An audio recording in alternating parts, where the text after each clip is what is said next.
Last class में हमने जो पार्ट 6 जो था एसिड बेस एंड सॉल्ट का, उसमें हमने फैमिली ऑफ सॉल्ट्स की बात की थी। उसमें हम सोडियम क्लोराइड की बात की थी कि sodium chloride can be use for the preparation of many reagents. उसमें एक बड़ा इंपॉर्टेंट वर्ड आया था, क्लोर एल्कली प्रोसेस। क्लोर एल्कली प्रोसेस हमने क्यों नाम दिया क्लोर एल्कली प्रोसेस? क्योंकि हमने देखा कि जब NaCl का हम ब्राइन सोल्यूशन का इलेक्ट्रोलिसिस करते हैं तो उसमें क्लोरीन और हमें एल्कली NaOH प्राप्त होता है, इसलिए हमने नाम उसको क्लोर एल्कली प्रोसेस का नाम दिया। आज हम कुछ और नाम देखते हैं कुछ कंपाउंड्स के, उनके हम कॉमन नेम देखेंगे, उनका केमिकल नेम एंड फॉर्मूला देखेंगे, उनकी प्रिपरेशन कैसे की जाती है और उसके यूजेस देखेंगे। तो हमारे पास जो एनसीईआरटी में है वो 4 कंपाउंड्स के नाम दिए हुए हैं। सबसे पहले है बेकिंग सोडा, दूसरा हम देखेंगे washing soda, bleaching powder and plaster of Paris. ये 4 हमारे पास कंपाउंड्स हैं जिनके बारे में आज हम स्टडी करेंगे। तो सबसे पहले हम उठाते हैं बेकिंग सोडा। बेकिंग सोडा नाम आपके लिए कोई नया नहीं है। जब भी पकोड़े बनाने की बात आती है, भटूरे बनाने की बात आती है, तो हम देखते हैं कि हम उसमें थोड़ा सा बेकिंग सोडा डाल देते हैं। एक्चुअली जो बेकिंग सोडा है वो करता क्या है, वो पकोड़ों को फुला देता है। कैसे फुलाएगा हम आगे देखेंगे, कैसे उसको क्रिस्पी बना लेता है, भटूरों को फुलाने का कैसे वो काम करता है उसमें हम आगे देखेंगे। सबसे पहले हम जो देखते हैं वो है बेकिंग सोडा का जो केमिकल नेम है, commonly called as baking soda. Chemical name is sodium hydrogen carbonate. क्या नाम दिया? Sodium hydrogen carbonate. उसका जो फॉर्मूला है वो है NaSCO3। यहां पे आप देख रहे लिखा हुआ है सोडियम हाइड्रोजन कार्बोनेट। इसको हम सोडियम बाइकार्बोनेट भी कहते हैं। हाइड्रोजन की जगह हम बाय शब्द का भी यूज करते हैं, सोडियम बाइकार्बोनेट या सोडियम हाइड्रोजन कार्बोनेट। अब बात आती है इसका प्रिपरेशन कैसे किया जाता है, कैसे इसको प्रिपेयर किया जाता है। पहले हमने देख लिया common name is baking soda, chemical name that is sodium hydrogen carbonate और sodium bicarbonate, and chemical formula is NaSCO3, sodium H for hydrogen, CO3 for carbonate. Preparation आइए हम देखेंगे, इसका जो निर्माण है वो सॉल्वे प्रोसेस के द्वारा किया जाता है। एनसीईआरटी बुक में ये सॉल्वे प्रोसेस का नाम नहीं दिया, जब अगर रिफ्रेशर में जाते हैं तो ये नाम आपको मिलता है सॉल्वे प्रक्रम या सॉल्वे प्रोसेस। होता क्या सॉल्वे प्रोसेस? हमने देखा कि NaCl का जब हम वाटर में सोल्यूशन बना देते हैं उसको हम ब्राइन सोल्यूशन कहते हैं। मतलब नमक के पानी को अगर हम पानी में घोल देते हैं तो उस सोल्यूशन को हम क्या नाम देते हैं? Brine solution. तो हमने देखा कि NaCl प्लस H2O एक ब्राइन तैयार किया और उसमें हमने क्या कर दिया? अमोनिया मिक्स कर दिया, तो नाम आ जाएगा अमोनिकल ब्राइन सोल्यूशन। मतलब ब्राइन सोल्यूशन में अमोनिया मिला दिया तो हमारा आ गया अमोनिकल ब्राइन सोल्यूशन। इस अमोनिकल ब्राइन सोल्यूशन को एक टावर होता है जिसको हम कहते हैं कार्बोनेटिंग टावर। कार्बोनेटिंग टावर एक बड़ा सा आपका मीनार टाइप की होती है, ऊपर से सोल्यूशन को पोर किया जाता है और नीचे से कार्बन डाइऑक्साइड पास की जाती है, उस बीच में रिएक्शन हो जाता है। सॉल्वे प्रोसेस में हमने देखा क्या है कि when ammoniacal brine solution is being poured in the carbonating tower, जब कार्बोनेटिंग टावर में अमोनिकल ब्राइन सोल्यूशन को डाला जाता है, नीचे से कार्बन डाइऑक्साइड प्रवाहित की जाती है, तो दोनों के बीच में रिएक्शन होता है और जो नीचे हमें मिलता है वो है रिएक्शन के बाद sodium bicarbonate, sodium hydrogen carbonate. और एंड प्रोडक्ट मतलब बाय प्रोडक्ट के रूप में या उसके उत्पाद के रूप में, उप उत्पाद के रूप में अमोनियम क्लोराइड भी प्राप्त होती है। तो रिएक्शन हम देखता है NaCl plus H2O plus NH4 ammonia, NH3 ammonia plus CO2 when carbon dioxide pass through ammonical brine solution। NH3 क्या है? अमोनिया है। अमोनिया के द्वारा जब अमोनिया ब्राइन के द्वारा कार्बन डाइऑक्साइड गैस प्रवाहित की है तो हमें क्या मिला? Sodium bicarbonate. हमने देखा सोडियम बाइकार्बोनेट का जो यूजेस हमने देखा कि ये कहाँ यूज होता है। Basically it is use to remove acidity. हमने एंटासिड की बात की थी, इनो की बात की थी, तो उसमें हमने देखा था कि जो बेकिंग सोडा है it is a common antacid. Home remedy में हम इसको यूज करते हैं। It is use as a soda ash fire extinguisher. मतलब जैसे हमने देखा होगा कि आपके स्कूल्स वगैरह या बिल्डिंग्स में एक लाल कलर का सिलेंडर रखा होता है, वो एक सोडा एश फायर एक्सटिंग्विशर है। जब उसमें बेकिंग सोडा या हमने देखा सोडियम हाइड्रोजन कार्बोनेट का यूज किया जाता है for production of carbon dioxide gas. हमने देखा कार्बन डाइऑक्साइड गैस क्या करती है? आग को बुझाने का काम करती है। हमने देखा कि it is use for making of baking powder. Baking powder और बेकिंग सोडा में एक्चुअली अंतर क्या हम देखते हैं। एक्चुअली होता क्या है कि जब हम NaSCO3 को हीट करते हैं, जब हम इसकी हीटिंग करते हैं तो बनता क्या है, Na2CO3 सोडियम कार्बोनेट बनता है, plus CO2 carbon dioxide gas release हो जाती है बुलबुलों के रूप में। तो हमने देखा कि जब हम सोडियम बाइकार्बोनेट को हीट कर रहे हैं तो सोडियम कार्बोनेट प्रोड्यूस हो रहा है। ये एक्चुअली सोडियम जो कार्बोनेट है ये बिटर टेस्ट बेसिक सॉल्ट है। बेसिक सॉल्ट होने के कारण इसका जो टेस्ट होता है वो कड़वा होता है, बिटर होता है। अगर हम खाने में इस बेकिंग सोडा का यूज करते हैं तो होता क्या है कि खाने में कड़वाहट सी आ जाती है due to the formation of sodium carbonate. अगर किया क्या जाए, हमने देखा कि उसका अल्टरनेटिव बेकिंग सोडा का जो है वो है बेकिंग पाउडर, जो मार्केट में आपको अवेलेबल मिलता है वो बेकिंग पाउडर के नाम पे मिलता है। बेकिंग पाउडर है क्या, हम देखते हैं बेकिंग सोडा में हम थोड़ा सा टार्ट्रिक एसिड मिला देते हैं। क्या मिला देते हैं, टार्ट्रिक एसिड। टार्ट्रिक एसिड मिलाने से होता क्या है कि ये जो सोडियम कार्बोनेट है उसकी जगह पे एक नया कंपाउंड बनता है सोडियम टार्ट्रेट। सोडियम कार्बोनेट क्या है, वो बिटर टेस्ट बनाता है, लेकिन जो सोडियम टार्ट्रेट है उसको एक प्रॉपर फ्लेवर दे देता है। वो बिटरनेस आपका केक या आपके जो बाकी जो फूड स्टफ्स में है वो आपका बिटर टेस्ट नहीं आएगा due to the formation of another salt that is sodium tartrate. तो एक डिफरेंस हमने देख लिया कि बेकिंग सोडा आपका जो है और बेकिंग पाउडर क्या डिफरेंस क्या है। बेकिंग सोडा में अगर टार्ट्रिक एसिड मिला दिया है तो वो क्या बन गया, आपका बेकिंग पाउडर बन गया है, वो बेकिंग सोडा नहीं रहा है। प्रोसेस हमने देखा कि बेकिंग जो सोडा या हम देखा बेकिंग पाउडर को जो हीट करते हैं तो क्या बनता है, सोडियम कार्बोनेट बन रहा है, Na2CO3 बन रहा है। नेक्स्ट हमारा आ गया washing soda. Chemically it is called as sodium carbonate decahydrate. अब हम देखेंगे डेकाहाइड्रेट का क्या है, ये डेकाहाइड्रेट उसको हम बाद में देखेंगे। सोडियम कार्बोनेट डेकाहाइड्रेट क्या है, फॉर्मूला Na2CO3.10H2O। हमने देखा Na2CO3 सोडियम कार्बोनेट डेकाहाइड्रेट का हमने देखा 10H2 मतलब 10 मॉलिक्यूल्स। हम देखेंगे एक वर्ड आएगा वाटर ऑफ क्रिस्टलाइजेशन, उसको हम बाद में देखेंगे what is water of crystallisation. लेकिन अभी हम समझने की कोशिश करते हैं कि डेका का वर्ड मतलब 10, तो केमिकल फॉर्मूला हो गया सोडियम कार्बोनेट Na2CO3.10H2O। अब प्रिपरेशन देखते हैं, इसका प्रिपरेशन हम कैसे करते हैं। हमने सिंपल इसकी प्रिपरेशन कहां से कर दी, इसीलिए मैंने पहले आपको बेकिंग सोडा इसलिए बना दिया क्योंकि हम बेकिंग सोडा से ही वॉशिंग पाउडर का निर्माण करते हैं। अब हमने क्या किया, NaSCO3 ये क्या है, बेकिंग सोडा है आपका। जब हमने हीट किया क्या बना, sodium carbonate Na2CO3 sodium carbonate plus CO2 plus H2O।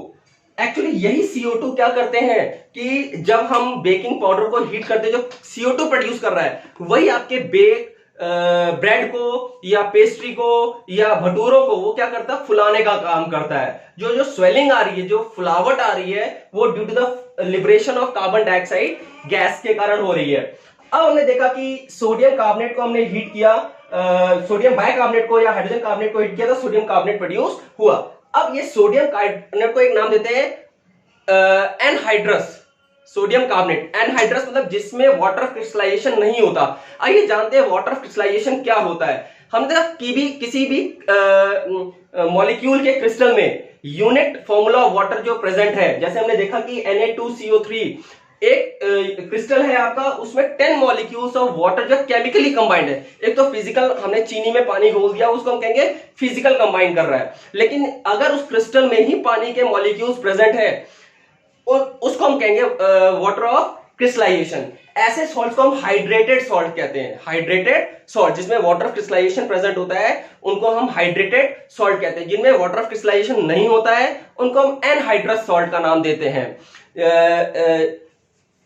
फिर उसके हमने देखा कि जो 10H2O हमने बताया कि 10 molecules of water of crystallisation present है।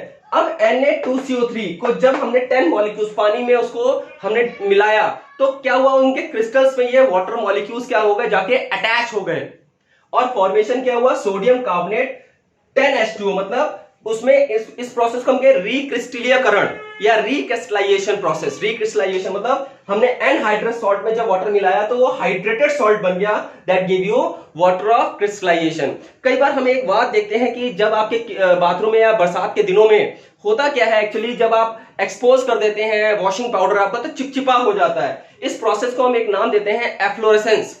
आपके एनसीईआरटी में ये नहीं दिया हुआ है, ये आपका एक्स्ट्रा नॉलेज के लिए है। एफ्लोरेसेंस होता क्या है, एफ्लोरेसेंस होता है कि जब हम सोडियम कार्बोनेट, मतलब यही हमारे पास Na2CO3 10H2O, अगर हम एयर में एक्सपोज कर देते हैं तो वो क्या करता है, 1 मॉलिक्यूल ऑफ वाटर लूज कर देता है और फॉर्म करता है Na2CO3.9H2O प्लस H2O, मतलब it loses 9 molecules of water वो क्या कर देता है, लूज कर देता है और सोडियम कार्बोनेट मोनोहाइड्रेट सॉल्ट बना देता है। मोनो मतलब एक वाटर ऑफ क्रिस्टलाइजेशन प्रेजेंट है तो हम इसको कहेंगे मोनोहाइड्रेट। मतलब when washing soda crystals are exposed to air it loses 9 molecules of water and form a monohydrate salt.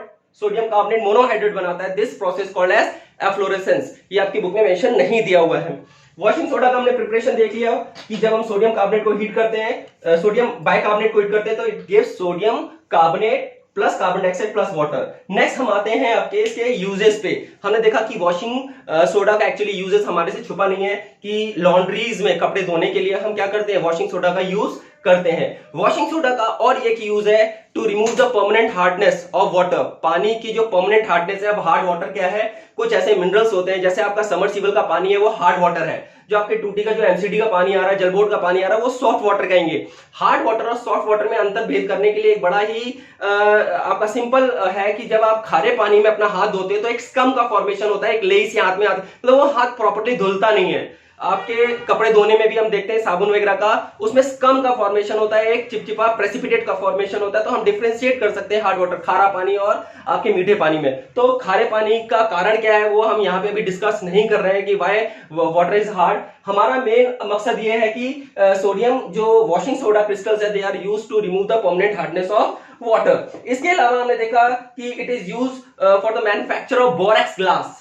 Glass की कई क्वालिटीज हमारे पास आती है। बोरेक्स कांच होता है, बोरेक्स बोरोसिलिकेट, जिसकी भी आपके जो जितने भी आपके उपकरण हैं केमिस्ट्री लैब में, टेस्ट ट्यूब्स हो गई या आपका बीकर हो गया या आपका जो फ्लास्क हो गया, कोनिकल फ्लास्क हो गया, राउंड बॉटम फ्लास्क हो गया, पिपेट, मतलब इसमें एक कंपनी है बोरोसिल, जैसे बोरोसिल के नाम पे आ जाती है। तो बोरोसिलिकेट मतलब बोरोसिलिकेट ग्लास, बोरेक्स ग्लास बनाने में भी इस वॉशिंग सोडा क्रिस्टल्स का यूज होता है। पेपर इंडस्ट्रीज में, सोप इंडस्ट्रीज में, वॉशिंग इंडस्ट्रीज में हम देख रहे हैं वॉशिंग सोडा का यूज हो रहा है। नेक्स्ट हमारे पास आ गया ब्लीचिंग पाउडर। हमने ये भी देखा ब्लीचिंग पाउडर भी हमारे लिए एक नया शब्द नहीं है। ब्लीचिंग ब्लीच करा रहे हैं हम, जैसे फेस ब्लीच करा रहे हैं, या हमने देखा वाटर में ब्लीचिंग पाउडर का कभी कहते हैं दवाई की स्मेल आ रही है पानी में, उसमें ब्लीचिंग पाउडर, मतलब ब्लीचिंग पाउडर का use as a disinfectant, bacteria और वायरसेस को किल करने के लिए ब्लीचिंग पाउडर का यूज करते हैं कॉमनली। हालांकि इसकी क्या हैजर्डियस है, ये हमारे लिए डेंजरस है, कैंसर कॉजिंग है, फिर भी हमारी ये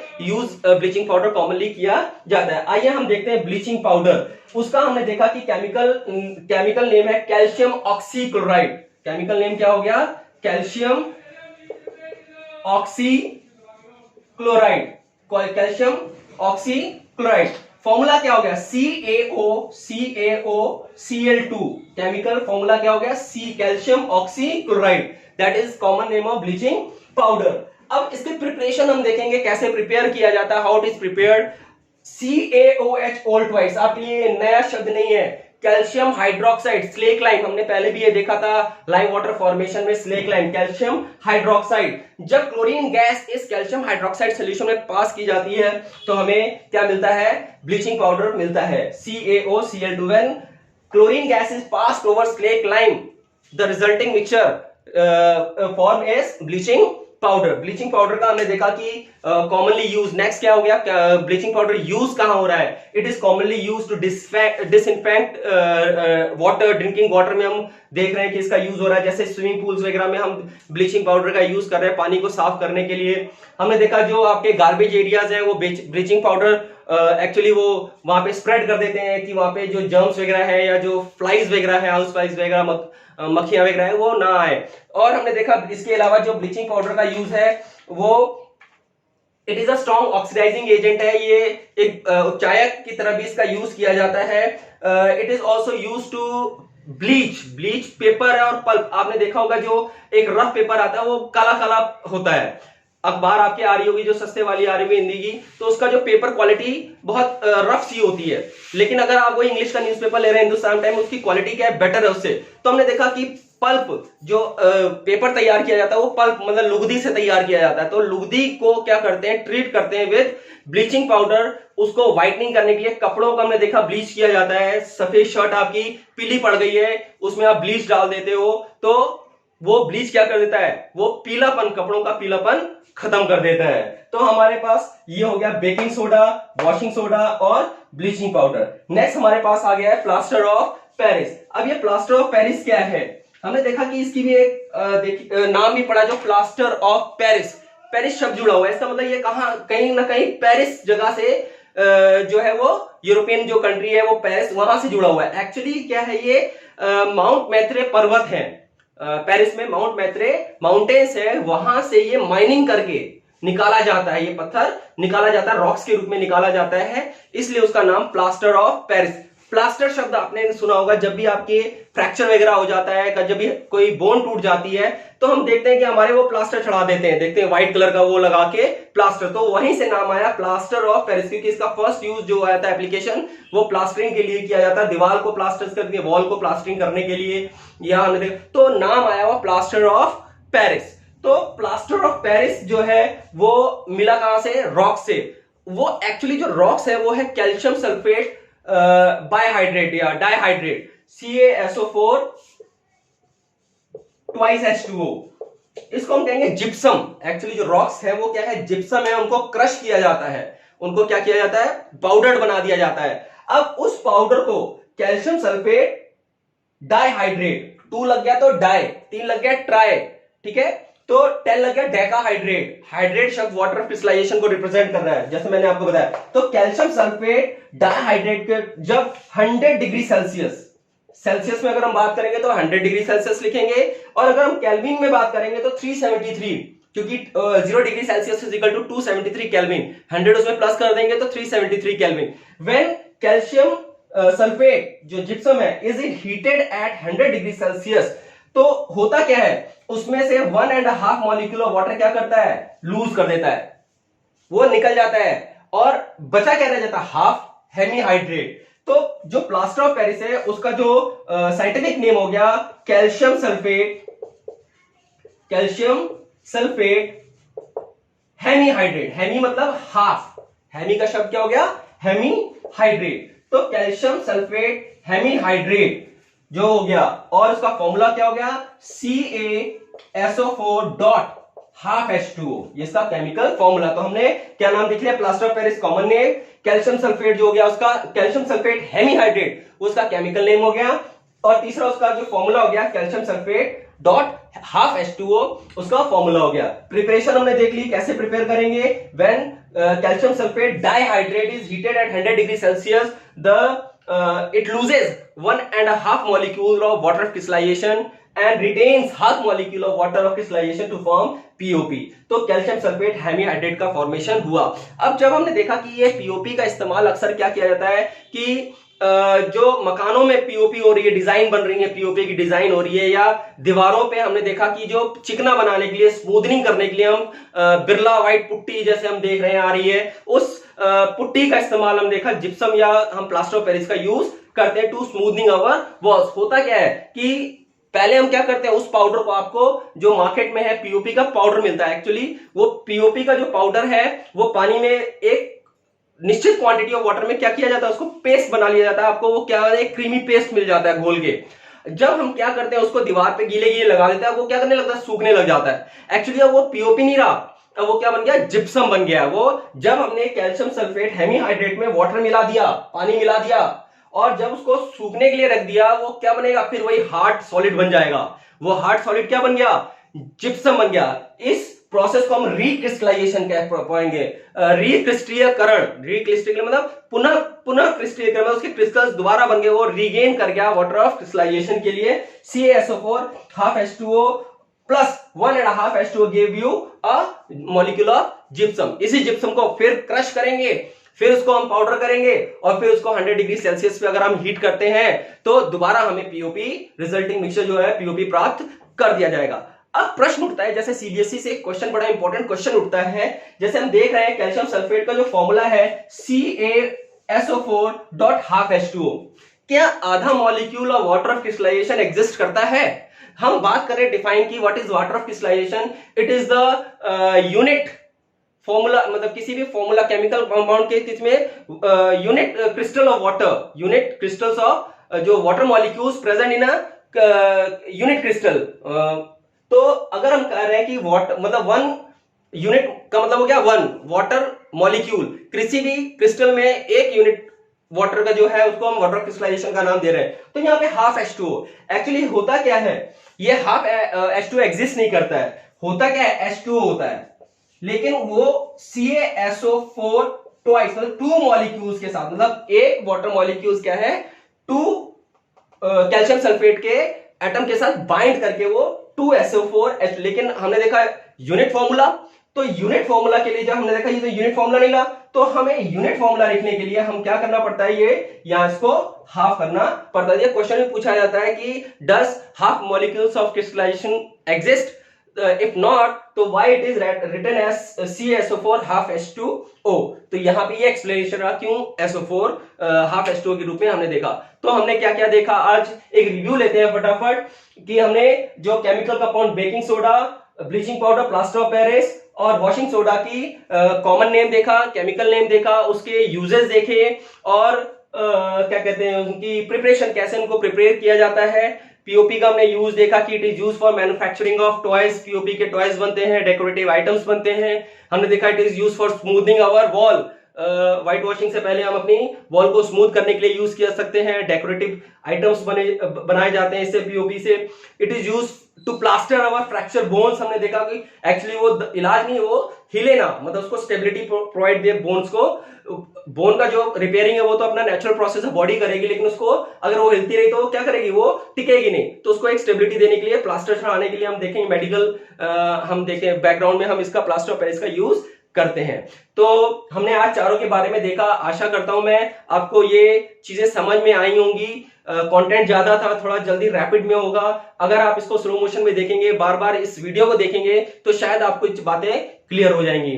तो इसी के साथ आज इस चैप्टर का हम समापन करते हैं, मतलब चैप्टर 2 आपका ये एंड हो गया है। एनसीईआरटी की बुक में इतना ही कंटेंट आपका chapter 2 acid base and salt से दिया हुआ है। ये वीडियो नंबर पार्ट 7 है, 6 पार्ट पहले ही हमने आपको एक्सप्लेन कर रखे हैं, यूट्यूब के ऊपर ये वीडियो पहले ही आपके पास उपलब्ध है। तो आप इन वीडियोस को देखना ना भूलिए और चैनल को सब्सक्राइब अगर आपने नहीं किया है तो चैनल को सब्सक्राइब कीजिए, वीडियोस को शेयर कीजिए और लाइक का बटन जरूर कीजिए। अगर कोई प्रॉब्लम आती है तो नीचे कमेंट बॉक्स में कमेंट जरूर कीजिए, I am ready to answer your comments. Thanks for watching, please keep on watching and sharing. धन्यवाद, थैंक यू।